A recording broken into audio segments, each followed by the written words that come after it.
It's been a rather turbulent road through Zion so far, but we haven't taken much time to really soak in the land itself. Zion is a beautiful location. Sure, the graphics of New Vegas are, let's say, dated, but the contrast of the more reddish brown of the Rocky Canyon with the fresh water and greenery is a sight to behold after spending so much time in the Mojave Desert. I've always enjoyed the night sky of New Vegas, and how clear it is given the lack of any cities to cloak one's view. And Zion's night sky feels especially beautiful against its series of mountains and plateaus. I love how Zion looks aesthetically, and I think it goes without saying, but even a small handful of visual mods could make this place look downright gorgeous. The Gamebryo engine gets a lot of flack, and rightfully so, but Obsidian did an excellent job at making something good with what little they were given. Obsidian are just really great when it comes to designing locations in general, and Zion's definitely no exception. Before the Great War, Zion was a national park, a place where one wouldn't find much in terms of buildings and structures, and I like how this translates to traversal and exploration because it makes every location that does host a building or structure feel like something of a landmark. I will admit though, with such a lack of man-made structures, Obsidian could only do so much with their environmental assets before they began to breach a level of consistency with their map.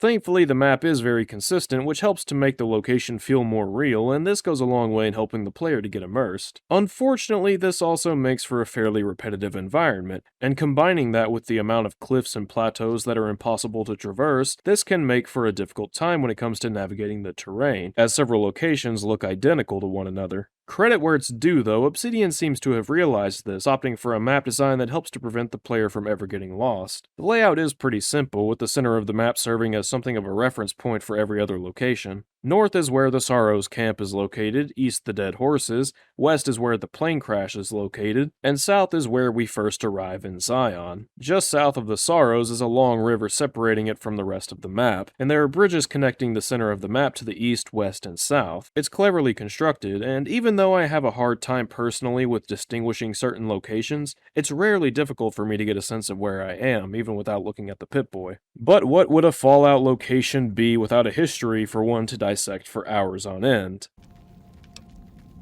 The valley belongs to God, but no. The Dead Horses live at Dead Horse Point, up the Colorado River. They came here because I asked them to. Before I returned to the fold, I visited them years earlier. I looked much different then, but I left an impression on them. I taught them how to hunt more efficiently, how to maintain their weapons and pre-war equipment. When I returned, they showed their appreciation. The Sorrows have many skilled hunters among them, but no warriors. They have not had to deal with war or raiders for decades. Even though they can hunt a full-grown Yaoguai, they don't know how to deal with the Whitelegs. That's why we're here. Zion is a really interesting location, being mostly untouched by pre-war civilization. Sure, it was a park and tourists would come and go, but I couldn't even tell you what the nearest city would be without resorting to Google Maps. It's the sort of pocket of nature that's bound to the fate of its residents. If the Whitelegs succeed in their war on the New Canaanites, it would undoubtedly be left barren, though not without potential to recover once the Whitelegs would have dissipated, which, as we covered, is inevitable regardless of their success. Should the Sorrows and Dead Horses remain in Zion, I'd imagine the land would remain quite preserved until a particular significant event occurs, causing a massive change in the landscape. Something along the lines of a Legion invasion, or the arrival of the NCR, or even the Enclave or the Brotherhood. Zion is referenced as something of a paradise multiple times, and it's not at all hard to see why given its abundance of clean water. Zion is also quite isolated and difficult to reach. It's because of this that the Sorrows have managed to avoid conflict by living there since not long after the Great War, though not without some assistance from Randall Clark against foreign raiding parties. I already talked a bit about Randall in the previous video, but what I held off mentioning was his hand in shaping the Sorrows. Randall was a reclusive man and avoided direct contact with anyone else, save for a woman he rescued from certain death and eventually developed a relationship with before her untimely death. Randall's diary entries detail a number of visitors in Zion, including but not limited to the dwellers of Vault 22 and a large group of children whom Randall would lend aid to so that they could establish a home in Zion, eventually coming to be known as the Sorrows. Because of the indirect nature of Randall's assistance, the children would turn tales of him into legends of a guardian deity, otherwise known by the Sorrows as the Father in the Cave. Father in the... Oh, right. He's some spirit the Sorrows used to believe in.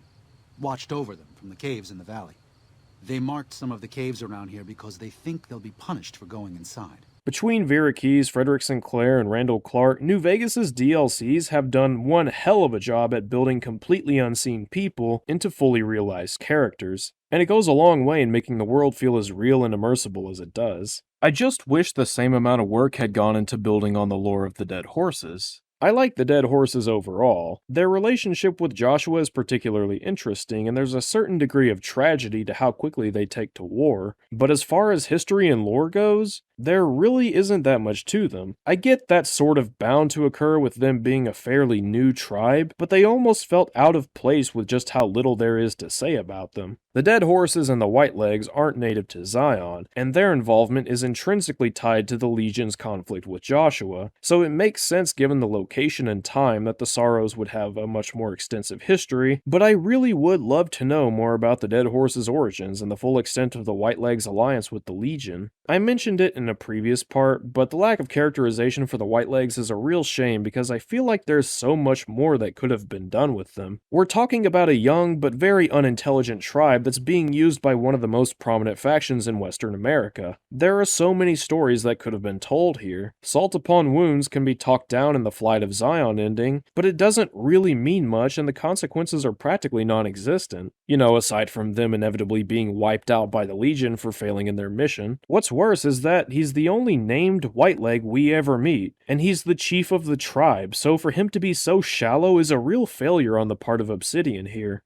It also seems like the link between Zion and the Happy Trails Caravan Company is grossly underutilized. You'd think being connected to New Reno, a location from Fallout 2, would make the role of Happy Trails so much more impactful, but aside from Joshua and Daniel saying they're sorry we got ambushed upon arriving in Zion, they're literally only mentioned at the beginning and the end of the DLC. How am I even expected to care about this subplot at that point? Even after the DLC is complete, there isn't a vendor that appears in the Northern Passage or in Zion to represent Happy Trails. You'd think that a vendor selling various items unique to the DLC, like that amazing 45 caliber pistol, as well as the SMG and its ammo, would make sense, but that's just not the case. Something that really boggles my mind is the inclusion of Vault 22. In certain locations around Zion, the Venus flytraps and Jolly Green dwellers of the Vault 22 can be encountered, and as stated earlier, Randall Clark's diary entries mention the dwellers of Vault 22 arriving in Zion a number of years following the Great War. We also know, thanks to the way Randall refers to them as coffers, that the dwellers would have been carrying the spores of Vault 22's experiments, thus leading to the creation of those creatures in Zion. I think this is all fine and it works narratively, but I seriously have to question how it is that the dwellers of Vault 22 even made it to Zion, and let alone why Obsidian considered this something that they felt was worth telling in the first place.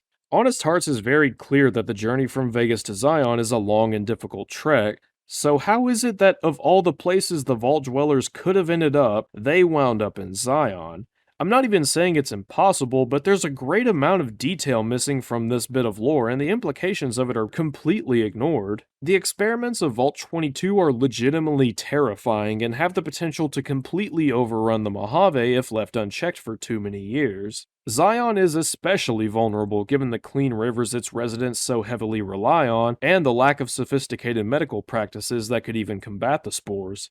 This feels like a plot point that they really wanted to include but didn't bother to flesh out. I can only guess for the sake of making it feel more interconnected with the Mojave, but they didn't even need to given the significance of Caesar's Legion in the main story of Honest Hearts. So in the end, I'm just sitting here scratching my chin wondering what the hell these things from Vault 22 are even doing here. It just feels like there's so much missing in Honest Hearts, and it doesn't really make any sense to me given how stellar Dead Money was with its world building. The history of the Sierra Madre is littered with complications and little details, and while it certainly has its fair share of missing pieces and unsolved mysteries, it never felt like an incomplete work. Honest Hearts is just so lacking when it comes to the finer details, and while I think there's a fair amount of positives that help to make the experience, there's just so much missing that it becomes extremely difficult for me to become as immersed and invested as I was with Dead Money. In the end, I think Honest Heart's world building is overall pretty mediocre, with several very critical plot points feeling like they should have been way more fleshed out than they were, like the Whitelegs and the remnants of Vault 22. but others feel really well done and thought out, such as the Sorrows, who feel like they have a complete enough history that helps to understand and sympathize with them more, thus become more invested in the plot, even if the main quest is primarily just stupid fetch missions. I'm going to be going into a more in-depth breakdown of Honest Hearts as a whole in the next and final part of this series,